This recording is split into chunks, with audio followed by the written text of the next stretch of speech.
Nachádzame sa v miestach, kde niekedy stála dedina Dvorce. Tohto roku si pripomíname 700 rokov od prvej písomnej zmienky o tejto dedine. Stojí za to vrátiť sa trošku do histórie a pospomínať aspoň niektoré dôležitejšie udalosti, ktoré sa v týchto miestach udiali. Od toho pôvodného názvu Dvor sa vyvíjali ďalšie názvy dediny. Postupne Dvorec, Dvorce, Dvorci, Burgerhof, Cepežutvar a od roku 1920 zostal názov Dvorce.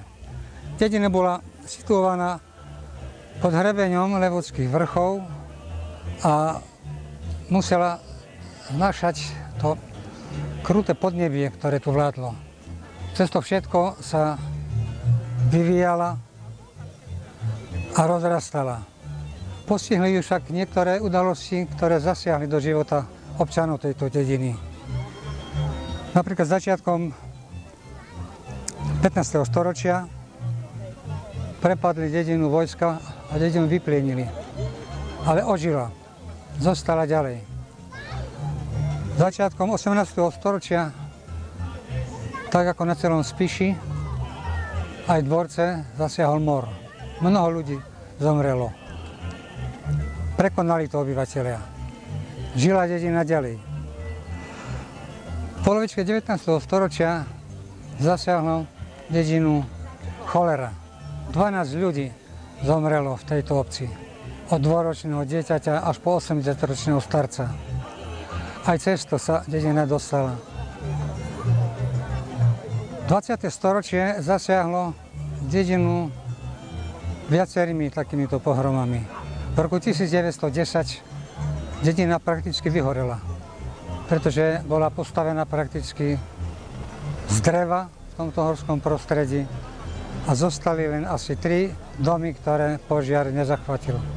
Občania vybudovali novú kamennú a tehlovú dedinu. Po roku 1945 odišlo z dediny 113 obyvateľov, ktoré sa hlásili k nemeckej národnosti, ktorí boli deportovaní do Nemecka. Pripomeniem, že v roku 1940 mala dedina vyše 410 obyvateľov.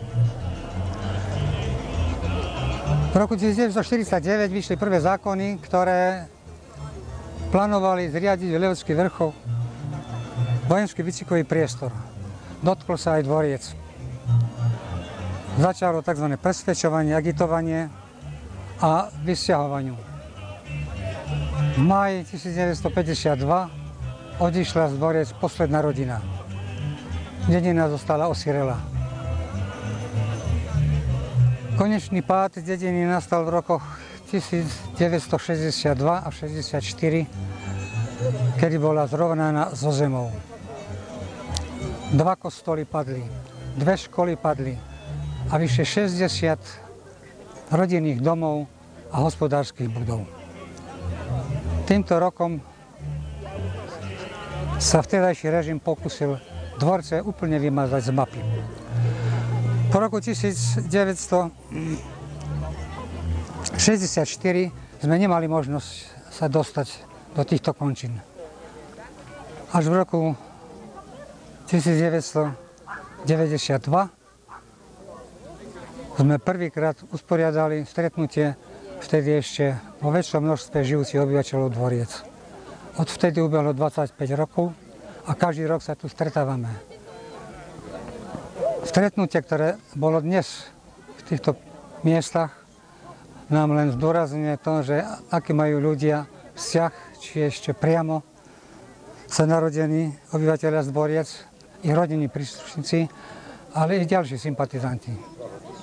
V takom množstve, ako sa ľudia zišli dnes, pripomenúci 700 výročie našej dediny, si roky nepamätáme.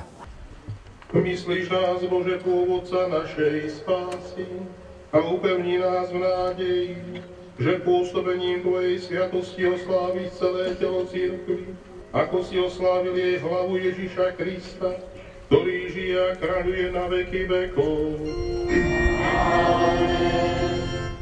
Chcem vám, drahí bratia a sestry, popriať ešte krásny zvyšok dňa. Môžete si ho naplno v stretnutí s tými vašimi najbližšími, v stretnutí s priateľmi, rodákmi. Nech je naozaj naplnený láskou, aj tou láskou krížnemu. A keď možno stretnete toho človeka, ktorý vám nie je sympatický a ktorého by ste najradšej nesretli, spomeňte si, sme Kristovi a podľa Krista sa musíme správať. V tomto príjmite aj záverečné požehnanie. Pán s vami, nech vás žehná všemohúci Boh, Otec i Syn i Duch Svätý. Amen. Iďte v mene Božom.